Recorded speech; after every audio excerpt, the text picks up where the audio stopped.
नमस्कार दोस्तों, जय श्री राम। मैं अनिल कुमार, आप देख रहे हैं कुमार अनिल एक्सप्लोर।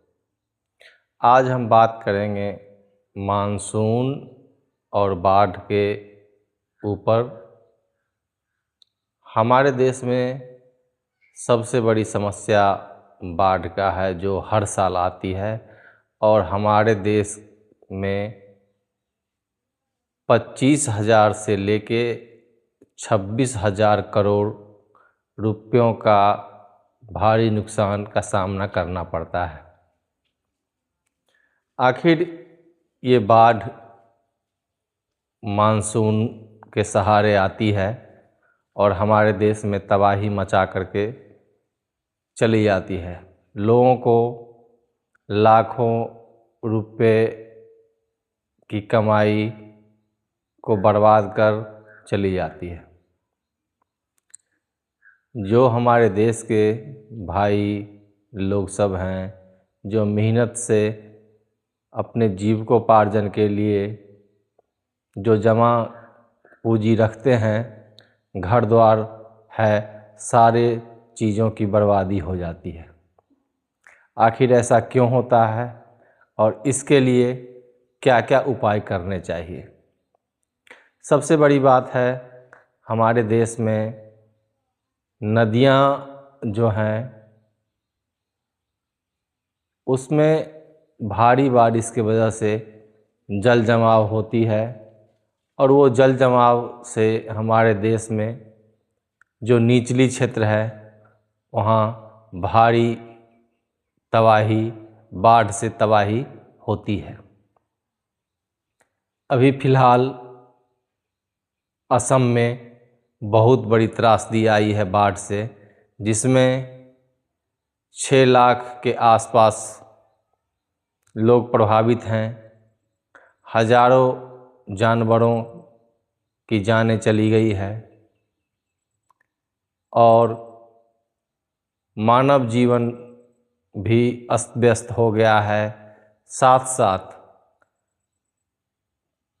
कुछ लोगों की मृत्यु भी हो गई है। लोगों की ज़िंदगी भी बहुत ज़्यादा प्रभावित हो गई है। असम के लोग बहुत ज़्यादा त्रासदी से परेशान हो चुके हैं। आखिर ये त्रासदी हर साल क्यों आती है? इसका मुख्य कारण है पेड़ों की कटाई और नदी के तलहटी में जमी हुई गाद और नदियों में हो रहे अतिक्रमण इसका मुख्य कारण है। आखिर इससे बचने के लिए क्या क्या उपाय किए जाएंगे? तो सबसे पहले हम मानव जीवन को ध्यान देना चाहिए, पेड़ों की कटाई कम करनी चाहिए। पेड़ अगर हैं तो वो मिट्टी को पकड़ के रखती है, जिससे पानी जब बहाव की ओर बढ़ती है तो मिट्टी कट के नदी में नहीं जाती है, मिट्टी नदी के तलहटी में नहीं बैठती है। अगर हम पेड़ों की कटाई करते हैं तो वहाँ के जो भी मिट्टी होते हैं वो बारिश में पानी के सहारे नदी के तलहटी में बैठती है, जिससे जल का दबाव ऊपर की ओर बढ़ता है और वो निचले क्षेत्र में जा कर के तबाही मचाती है। दूसरी बात, अतिक्रमण। हमारी सरकार जगह जगह गंगा हो या जो और चौड़ी नदियां हैं वहाँ तरह तरह के प्लांट लगा करके जल की गति को प्रभावित करती है, जिस गति को प्रभावित होने से जो है हमारे देश में बार बार त्रासदी आती है।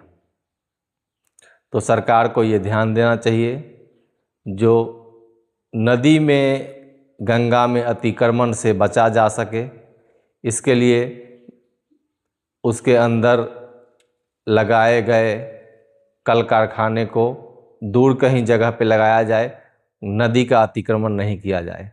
साथ साथ नदी के दोनों तरफ बांध मजबूती से बनाया जाए, जिससे पानी का बहाव कितना भी तेज हो, कितना भी दबाव हो, तो बांध टूटे नहीं, लोगों तक पानी पहुँचे नहीं। और तीसरी बात सबसे ज़्यादा महत्वपूर्ण है, जो कि हर साल नदी के तलहटी में बैठे गाद मिट्टी को निकालकर बाहर करना चाहिए, जिससे नदी गहरी होगी तो जल का दबाव कम होगा और वो तबाही कम मचाएगी, परेशानी कम लाएगी। साथ साथ हम जनता जनार्दन को भी ये ध्यान देना चाहिए, जो पेड़ों की कटाई नहीं करनी चाहिए, ज़रूरत के हिसाब से उसका सही उपयोग होना चाहिए। और अगर इसके बावजूद भी बाढ़ की समस्या बनती है तो हमें उसके लिए पूर्व से तैयारी करके और हमें उससे बचा जा सकता है।